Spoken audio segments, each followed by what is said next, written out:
Welcome back to my YouTube channel. Make sure to like and subscribe to the channel for more interesting stories like these. Now, let's get into today's story video. 19 years gone in one conversation. After 19 years of marriage, my wife, 46 male, 48 female, notified me about a blind date that had been set up by a friend. She went out with her best friend T for a girls' night out on the town. T is said to have set her up with a guy she had already slept with a few weeks before. T was up with someone else at the time, and he had set up my wife for the experience before that. My wife left the house about 7 p.m. and returned at 3 a.m. the next morning. The revelation came completely unexpectedly, and she expressed regret, expressed a want to work on our marriage, expressed concern about the waterworks, and asked forgiveness. Because T had slept with him, she said that there had been no interaction between her and the gentleman. She was well aware that agreeing to meet with him was a horrible idea, and that traveling to meet with him was much worse than that. When she claims that nothing happened, I believe she is not giving the whole truth. Also, she said that the guy worked at a sawmill, which allows you to make more money, which is why I am the better choice. Essentially, she was confessing that she had made a determined effort to take my position. If she had been able to locate someone with a greater salary, the tone of this piece would have been drastically different. A few times after this, ladies' night out, and before the revelation, my wife and T had a devastating breakdown of their relationship. T is a liar and a manipulative, jealous person, according to my wife, who claims that they went from being the closest of friends.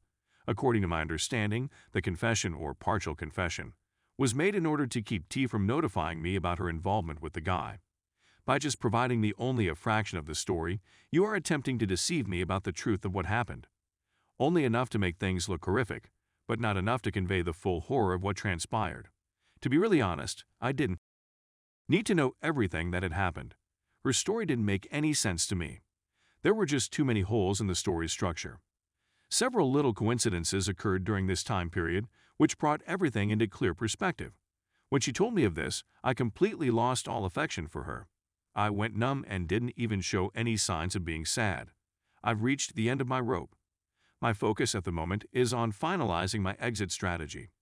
Establishing financial stability, securing an apartment, and so on are all important steps to take.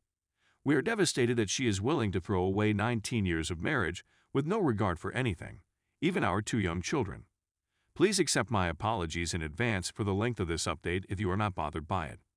A great lot has transpired in the period since my first article. At this moment, she is in full panic mode and has no idea what to do.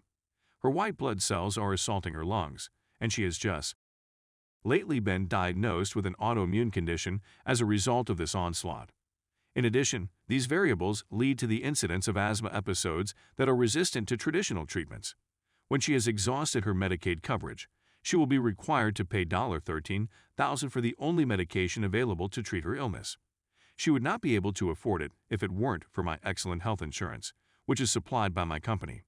She is putting in every effort to rebuild the connection with her ex-partner. It is also possible to arrange for couples counseling to take place. After 2.5 hours of instruction, we were done. She explains why she only gave a portion of the truth and why she wants to correct the problem. The counseling session, which is how I had thought it would. It seems like every session was dedicated to pointing out all of the errors I'd committed. To assist her in making ends meet while on partial disability and unable to work. I am working 50 hours a week to assist her in meeting her financial obligations. In spite of this, I'm not claiming to be flawless by any stretch of the imagination either.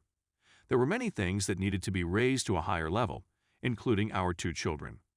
Everything was okay except for the fact that I had been told that mentioning her date night was absolutely banned. If you have such an excellent radar for identifying what everyone else is doing wrong, turn that radar on yourself and tell me what you are doing wrong, the therapist said near the middle of the 3rd session, referring to his or her own shortcomings. This time, the metaphorical came crashing down on us. We were there to repair me, and while we were there, my STBXW began shouting at the counselor, demanding to know why she was hitting her when we were there to heal me. A few minutes of back and forth later, my STBXW ran out tears in her eyes. She had been crying all through. In the opinion of the counselor, my STBXW has great anger against me, and I do not believe that this marriage can be saved. My primary reaction was yup and no, respectively. In my thank you note to the counselor, I also advised her that we would not be returning to the office. She offered to meet with me one-on-one in a quiet place to discuss my concerns. Before proceeding to warn her of the taboo situation, however, I reassured her that it was quite likely that I would do so in the near future. That is not to suggest that this came as a surprise to her, and in fact, it just served to reinforce her presumptions even more. To say that the whole drive back to the home was spent discussing what a con artist the therapist was would be an understatement. When I'm at home, I'm very much operating on autopilot. Because it is no longer a residence, I refer to it as the house. Taking up the additional bedroom is something I've done recently. For the sake of this discussion, I am married, but I do not have a wife. If she didn't need proper medical coverage, she would continue her search. I don't need to track down T in order to complete the story. I live in a little town with a population of around 900 people. Every day, I drive to a bigger city to attend to my job. When I was visiting the community's lone grocery shop on Monday of this week, guess who happened to run into my STBXW? Who should appear but the guy from our blind date? Is it true that little towns exist? It was an inescapable situation.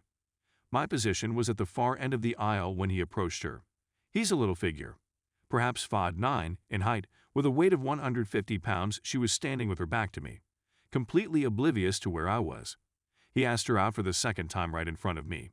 She, on the other hand, refused. That's when I walked through the door. Upon more investigation, I discovered that it was the guy she had gone on a date with around 2 months before. He wanted to know what it meant to me. So I told him.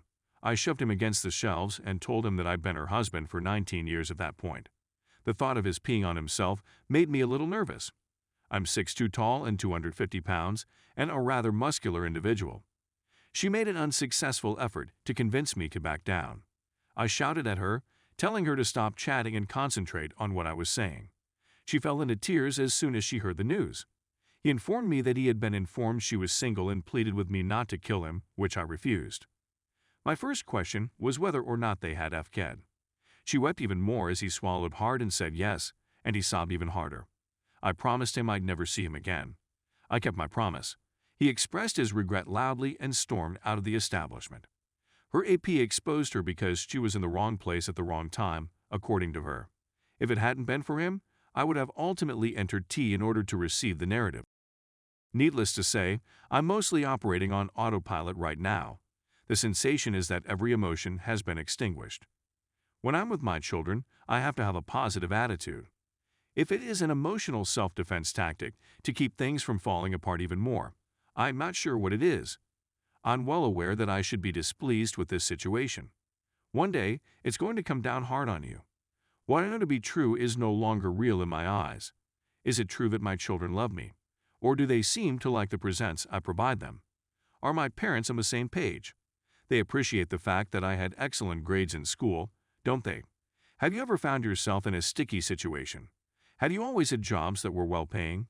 The only thing I am certain of is that I will not be able to continue in this farce that is my marriage. I get up, go to work, and don't eat or sleep for a long period of time. Only complete strangers on the internet have been informed of my situation. I don't have somebody with whom to discuss this. I go from day to day, attempting to maintain a sense of normalcy. It's possible that my STBXW was right. It is necessary for the therapist to assist me.